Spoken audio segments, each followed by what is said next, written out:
সমন্বয়কদের সঙ্গে তুমুল হাতাহাতি শুরু হয়ে গেছে, আরও সামনে কি হতে যাচ্ছে দেখুন। সুধী ইউনূসের বিদায় ঘন্টা বেজে গেছে। আবাল টোকাই নাবালক সমন্বয়করা, এই উপদেষ্টারা, এই সুধী ইউনূস কখনোই এই দেশের নিরাপত্তা দিতে পারবে না। আমরা সবকিছু এখন সার্জিস হাসনাত কেন্দ্রিক করে ফেলছি। হ্যাঁ, মানে আগে যেমন হচ্ছে গিয়ে সবকিছু কেন্দ্রবিন্দু হয়ে যেত শেখ হাসিনা, ওবায়দুল কাদের। বৈষম্য বিরোধী প্ল্যাটফর্ম কি কারো বাধ্যতা সম্ভব? এটি একটি সার্বজনীন প্ল্যাটফর্ম। এবার নরসিংদীতে মত বিনিময় সভা করতে গিয়ে মার খেলেন সার্জিস আলম। ছাত্রলীগ কিন্তু আবারও মাঠে নেমে এসেছে শেখ হাসিনাকে আবার প্রধানমন্ত্রী হিসাবে প্রতিষ্ঠিত করার জন্য।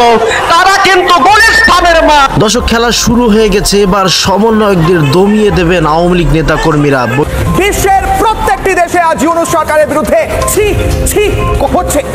এবার বৈষম্য বিরোধী ছাত্র আন্দোলনের সমন্বয়কদেরকে টোকাই বলে ঘোষণা করা হয়েছে। দর্শক, আপনারা আজকের ভিডিওটি শেষ পর্যন্ত দেখলে অবাক হয়ে যাবেন যে সমন্বয়কদেরকে মানুষ এখন কি বলতেছে। সর্বপ্রথম বলা হলো যে সমন্বয়করা অশিক্ষিত, আবার বলা হলো যে উপদেষ্টারা অশিক্ষিত, আবার বলা হলো যে সমন্বয়করা অবদার্থ, আবার বলা হলো সমন্বয়করা মূর্খ। কিন্তু দর্শক, এবার তো সমন্বয়কদেরকে টোকাইও বলা হলো। তাহলে সমন্বয়কদের যে অবস্থাটা দাঁড়িয়েছে, সমন্বয়কদেরকে তো আর কিছুদিন পরে পাইলে যে সমন্বয়কদেরকে রাস্তার মধ্যে পিটা হবে, এমন কিন্তু একটা প্ল্যান পরিকল্পনা করতেছেন আওয়ামী লীগরা। হ্যাঁ দর্শক, আওয়ামী লীগদের কিন্তু তলে তলে তারা নিজেদের কার্যক্রম চালিয়ে যাচ্ছে। তারা কিভাবে পারে সমন্বয়ক এবং উপদেষ্টা যারা আছে তাদেরকে হেনস্থা করার জন্য। আজকের ভিডিওটি শেষ পর্যন্ত দেখলে আপনারা রীতিমতো অবাক হয়ে যাবেন। সো দর্শক, আমি আপনাদেরকে রিকোয়েস্ট করবো আপনারা ভিডিওটি একটু স্কিপ করবেন না, কারণ ভিডিওটি আপনাদের জন্য অনেক বেশি ইম্পর্টেন্ট হয়ে যাচ্ছে। আর দর্শক, আপনাদের কাছে একটি রিকোয়েস্ট থাকবে, আপনারা ভিডিওটি শেষ পর্যন্ত না দেখে কেউ বাজে মন্তব্য করবেন না। এই যে ভিডিওগুলো আছে, আমরা আগে ভিডিওগুলো দেখে নেব। আমরা সবকিছু এখন সার্জিস হাসনাত কেন্দ্রিক করে ফেলছি। হ্যাঁ, মানে আগে যেমন হচ্ছে গিয়ে সবকিছু কেন্দ্রবিন্দু হয়ে যেত শেখ হাসিনা, ওবায়দুল কাদের, শেখ আসিফ, মানে শেখ ওয়ালি আসিফ ইনান, তারপর হচ্ছে সাদ্দাম হোসেন, এরকম কেন্দ্রবিন্দুকে আমরা হচ্ছে চক্র করে ঘুরতাম। ঠিক আছে, এখন না চক্রটা হয়ে গেছে এরকম যে সবকিছু কেন্দ্রবিন্দু হচ্ছে গিয়ে এখন কারা? হাসনাত, সার্জিস। এরা তো ছাত্র ভাই, যেখানে যাচ্ছে সেখানে বলতেছে না আমার কাছে একটা কিছু না, আপনি একটা কাজ করেন, সমন্বয়কদেরকে ফোন দিয়ে আমাকে বলাই দেন। আরে অবাক করার বিষয়, তুমি ট্রিটমেন্ট দেওয়ার তুমি ডাক্তার, সেই জন্য হচ্ছে কি হাসনাত সার্জিসকে ফোন দিতে হবে? এখন স্টুডেন্ট সার্জিস হাসনাত ভাইয়ের হচ্ছে কি পড়াশোনা শেষ না, এদেরকে এখন স্টুডেন্ট বলছি না। ঠিক আছে, ওকে, স্টুডেন্ট আমি বলছি না, ওদের পড়াশোনা শেষ। আপনারা যদি এই যুক্তি দেন আপনি, ঠিক আছে মানলাম, কিন্তু এরা তো আন্দোলন হচ্ছে নেতৃত্ব দিয়েছে, এদেরও তো একটা লাইফ আছে, এদেরও তো জীবন আছে। ৩০ কোটি সমস্যার সমাধান কি হচ্ছে কি এখন হাসনাত আর সার্জিস করবে? আমাদের প্রত্যেকের দায়িত্বটা ঠিকমতো পালন করতে হবে, কিন্তু আমরা সেটা তো করতেছি না। যেখানে যাচ্ছে সেখানে বলতেছে না আমার কাছে একটা কিছু না, আপনি একটা কাজ করেন, সমন্বয়কদেরকে ফোন দিয়ে আমাকে বলাই দেন। আরে অবাক করার বিষয়, তুমি ট্রিটমেন্ট দেওয়ার তুমি ডাক্তার, সেই জন্য হচ্ছে কি হাসনাত সার্জিসকে ফোন দিতে হবে? তোমার এখানে প্রবলেমস হচ্ছে মানে থানায় অভিযোগ নিবা না, হাসনাত সার্জিসকে ফোন দিতে হবে? দায়বদ্ধতা কেউ নিতে আসে না, কেউ দায়িত্ব নিতে চাচ্ছে না। কি একটা অবস্থা, দেশে ম্যাসাকার একটা অবস্থা। তো যদি হাসনাত সার্জিস এখন, তারা তো আমার বড় ভাই, তাদেরকে আমি চিনি, দেয়ার অনেস্ট, এটা I can feel them, they're honest. Nahid ভাই, বন্ধু আসিফ, মাহফুজ ভাই, আমার কেন যেন মনে হচ্ছে তারা কোনো না কোনোভাবে একটা লুপের মধ্যে পড়ে গেছে, কোনো একটা ষড়যন্ত্র, কোনো একটা চাল, একটা গ্যাপ কোথাও না কোথাও আছে। আমাদের উচিত যে এখন তাদেরকে ওখান থেকে আগে বের করে নিয়ে আসা, তারপর হচ্ছে মানে প্রশ্নবিদ্ধ করে ওদেরকে হচ্ছে ডাউন করা। শেখ হাসিনা বা আওয়ামী লীগের নেতাকর্মীরা কেন এত বড় একটা ঘটনা, এতগুলো মানুষ মারা গেল ক্ষমতাকে কেন্দ্র করে, এতগুলো মানুষ আহত হলো, কেন আওয়ামী লীগ একবার সরি বলে না? কেন শেখ হাসিনা এখন পর্যন্ত সরি বলে না? তবে সরি বলা শেখ হাসিনার অ্যাটিটিউডের মধ্যে আসে না। আয়রন লেডি হিসাবে খ্যাত শেখ হাসিনা শাসন করতে জানেন, কিন্তু সরি বলারা হয়তোবা তিনি জানেন না। এখন আসলে আওয়ামী লীগ কেন বলে না? আওয়ামী লীগের ঊর্ধ্বতন পর্যায়ের একাধিক নেতাকর্মীরা তারা বলছে বা তারা মনে করছে, তাদের মনে করাটা এই সমন্বয়করা আবার প্রকাশও করে দিছে, বিশেষ করে শিবিরের টিমটা সামনে আসার পরে।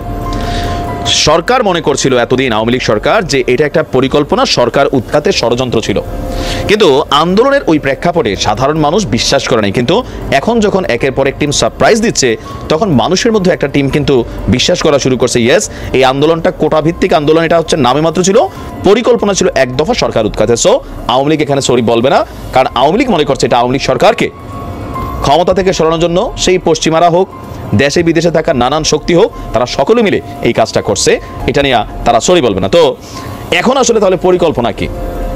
এখানে বলা হচ্ছে, আপনার বেশ কয়েকটা আর্টিকেল আমি দেখলাম, যে এখন দেশে বিদেশে আত্মগোপনে থাকা নেতাকর্মীদের মধ্যে যোগাযোগের জন্য একটি নেটওয়ার্ক তৈরি করেছে আপনার আওয়ামী লীগের নেতাকর্মীরা। তৃণমূলে অনেকেই এখন আস্তে আস্তে এলাকায় ফিরতে শুরু করেছেন।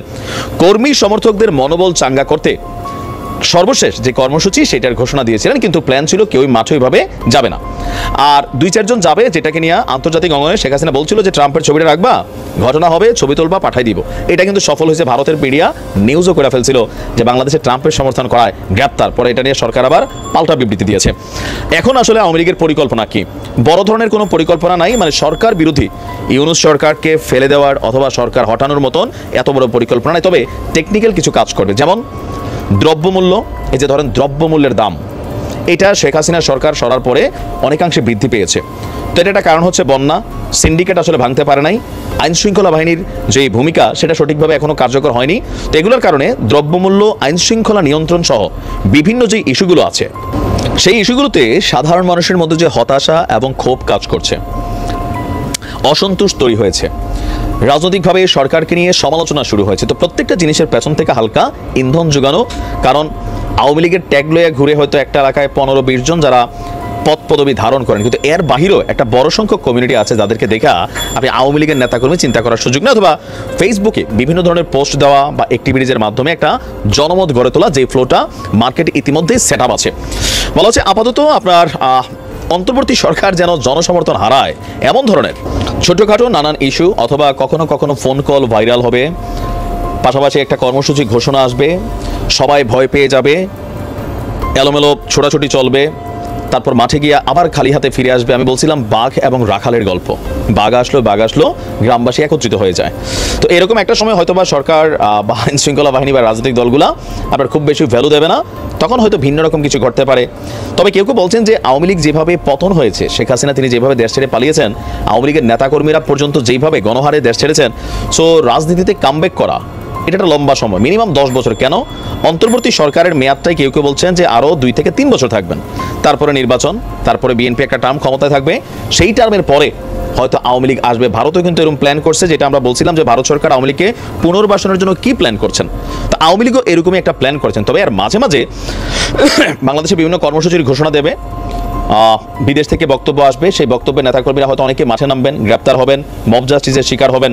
এগুলো নিয়ে তারা তাদের ফেসবুক পেজে প্রচার প্রচারণা চালাবে, যতটা মানে যেমনটা এতদিন বিএনপি বা জামায়াত ইসলাম চালাইছে। তবে জামাতের খেলা আলাদা, তারা একটা হাইলি ট্রেন্ড একটা টিম আমার কাছে মনে হয়, যারা আত্মগোপনে থাকুক বা প্রকাশ্যে আসুক তাদের অ্যাক্টিভিটিসকে আপনি ফলো করতে হবে, তাদের অ্যাক্টিভিটিসের মধ্যে ভেজাল কম। আপনি দেখবেন এই যে 3 মাসে জামাতের যে জনপ্রিয়তা, বিএনপির যে জনপ্রিয়তা যদি আমি সমান ধরি, শুরু হয়েছিল জামাত এখন এই লেভেলে আছে, বিএনপি এই লেভেলে চলে গেছে।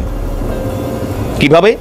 গেল 3 মাসে আপনি জামাতের নেতাকর্মীদের বিরুদ্ধে সাধারণ মানুষের সাথে কানেক্টেড, সাধারণ মানুষ অসন্তুষ্ট হয় এমন কোনো কর্মকাণ্ড আপনি খুঁজে পাবেন না। পাবেন কোথায়?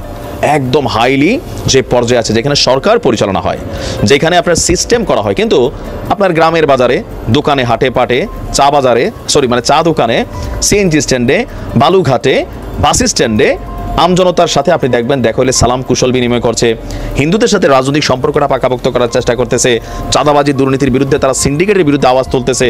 আর অপরদিকে বিএনপির মধ্যে কিছু কতিপয় নেতাকর্মী যেটা চেইন অফ কমান্ডের মধ্যে চলে না, জামাত কিন্তু চলে। এটা আওয়ামী লীগের জন্য শিক্ষণীয়, বিএনপির জন্য শিক্ষণীয়।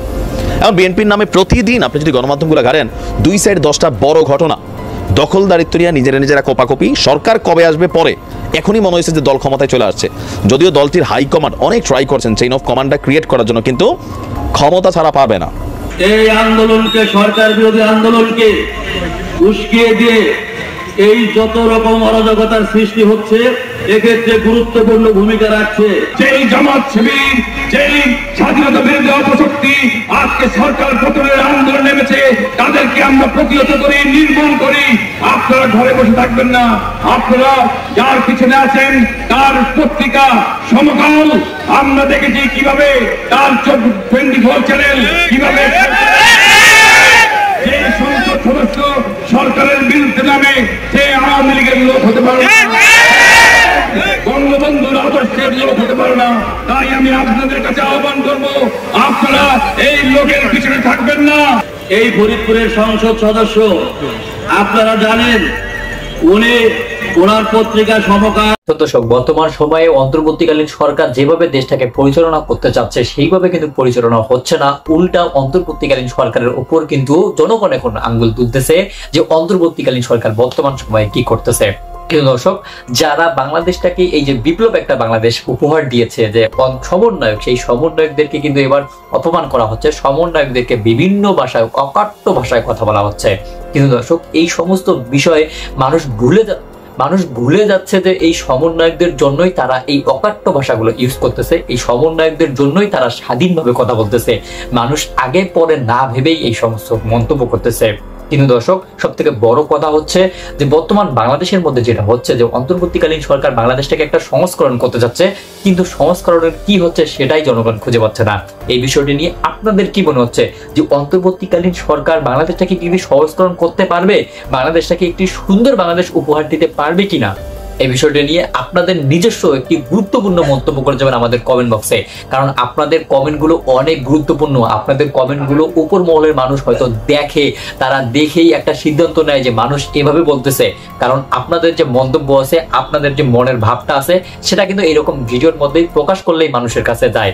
সো দর্শক, আমি আপনাদেরকে রিকোয়েস্ট করবো অবশ্যই আপনারা এই সমস্ত বিষয়গুলো নিয়ে কমেন্ট বক্সে করার চেষ্টা করবেন। ভিডিওটি ছিল এতটুকুই। ভিডিওটি সম্পর্কে আপনাদের যে কোনো রকমের মন্তব্য করতে পারেন আমাদের ভিডিও কমেন্ট বক্সে। আবারও দেখা হবে নতুন কোনো ভিডিওতে, নতুন কোনো টপিক নিয়ে। ভিডিওটি শেষ করার আগে একটু অনুরোধ থাকবে, আপনি যদি প্রথমবারের মতো আমাদের এই ছোট্ট চ্যানেলটিতে এসে থাকেন তাহলে অবশ্যই চ্যানেলটিকে সাবস্ক্রাইব করে রাখবেন, পাশে আসা বেল আইকনটি অন করে রাখবেন। আর ইতিমধ্যেই যারা সাবস্ক্রাইব করেছেন তাদেরকে অসংখ্য ধন্যবাদ। ভালো থাকবেন, সুস্থ থাকবেন, আল্লাহ হাফেজ।